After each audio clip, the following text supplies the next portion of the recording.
Hey, what's going on, everybody? It's Sunday. I'm doing nothing, so I thought I'd call or make a video and bore you to death while I'm bored. I had a couple questions, and I thought I would answer them. We're going to do another video tomorrow. I want to get some video going into the shipper tomorrow because it looks like an interesting little parking lot. So it might be interesting. Might get to hear me complain. But yeah, my costs for the truck over here at F2F, they have a deal with truckstop.com, which is a load board, and here you sign up for that. It's $10.50 a week.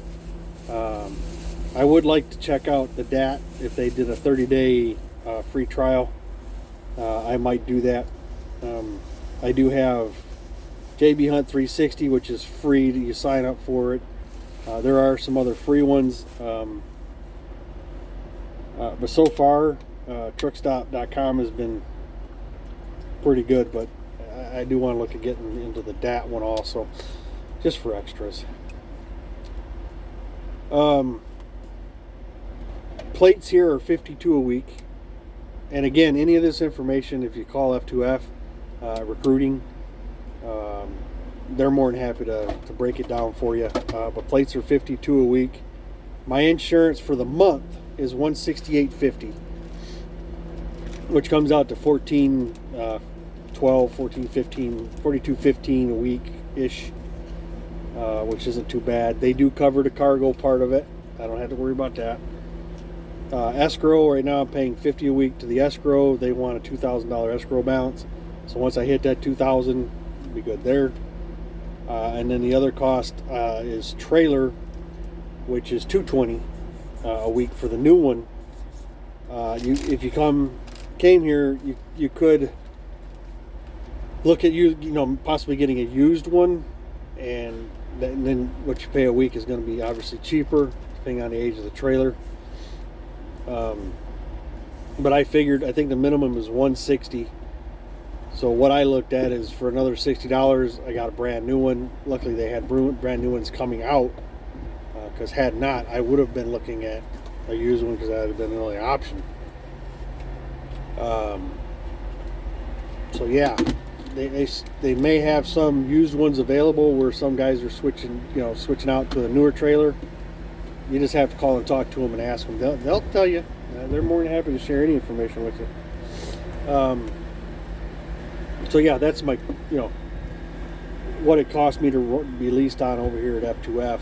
I don't have an ELD fee. That's through TransFlow.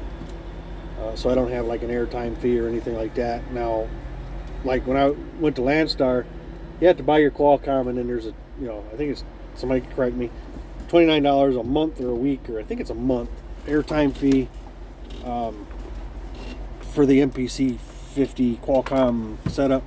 And to be honest with you, I wouldn't mind something like that here, just because I'm not a big fan of this TransFlow ELD. It's such a quirky little machine.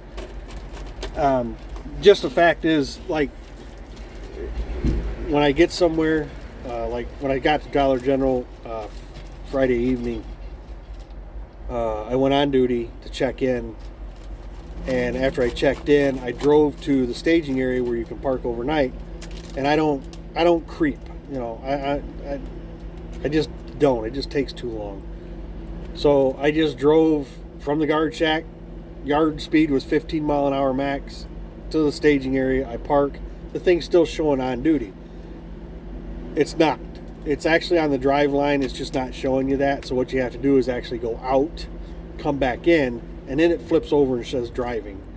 Then you have to go off duty or on duty, post trip, blah, blah, blah. And then, it's just goofy things like that on the system is just, it can mess you up, really. And the other thing is it's like you got to do 4 inspections to do one here with this thing. Because you hit it and it says certified previous inspection. So you do that, and then it takes you to the new list, and no defects, whatever. Is it a pre-trip, in transit, or post-trip? And then you select that, and then it's just the goofiest stuff. I just can't believe how quirky the thing is. But anyway, that can be a whole other video about Qualcomms. But again, as far as any costs go, that's what you got. Hopefully I didn't miss nothing. Again, recruiting, be more than happy to break that down for you. Then I had another question about rates. Coming up with basically the number I'm asking for, and that's pretty simple for me because right now it's a learning process. So it comes down to just getting used to what areas you can ask for what money in, and getting used to who's easier to get some money out of versus who isn't easier to get some out of. But the way I look at it is I take whatever the miles are on the load that I'm looking at, and I times that by 250 and I times it by $3. Because at $2.50 a mile, after F2F takes their 20%, I'm looking at $2 a mile. That's the minimum I want to run. So that's what I do there. And then, I go $3 a mile times whatever the miles are. And I got that number. So I got a window I'm looking at. And then what I'm looking at, and again, I'm just starting out doing this, so it doesn't mean I'm accurate on any of it or it's the right way to do things. But you got to take into consideration, are you going to be paying tolls? Because that's going to, obviously take away from the bottom line. So you want to guesstimate what your tolls are going to be. You want to add that number in there. So say I look at a load and it's 500, it's a 500 mile run, and let's see my minimum here.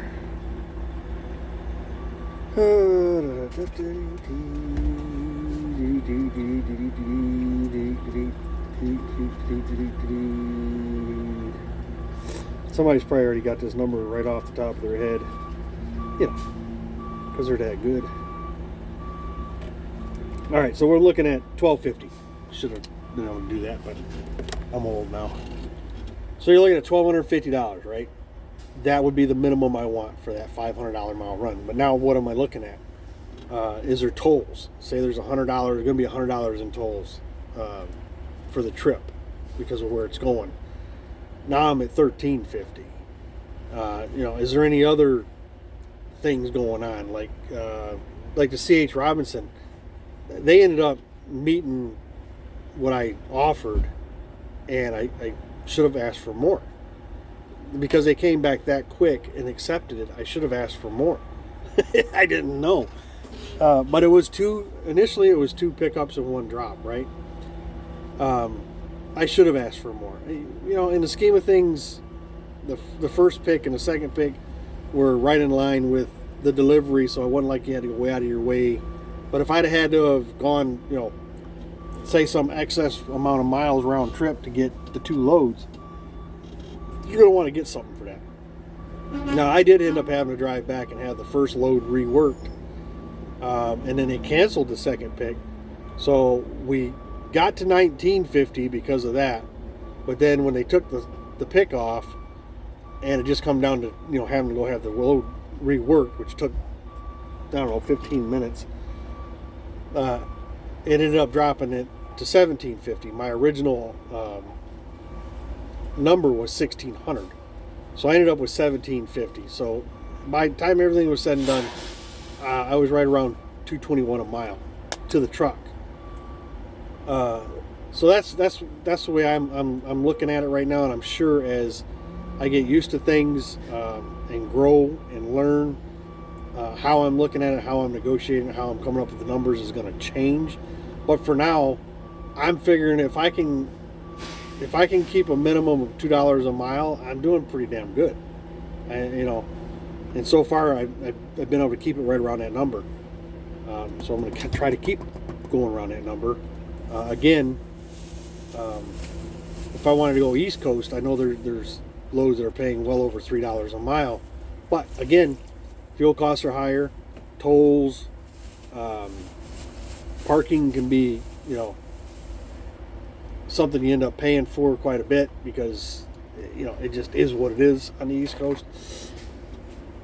And then freight coming out ain't always paying real well. You know, if you're planning on going in and coming out, you know, some guys just run that area and make good money at it. But, you know, to each their own on that. So anyway, that's how I come up with right now, how I come up with what I am trying to get. So I hope that answers your question. If not, trying to think, makes sense. That's a good one to watch.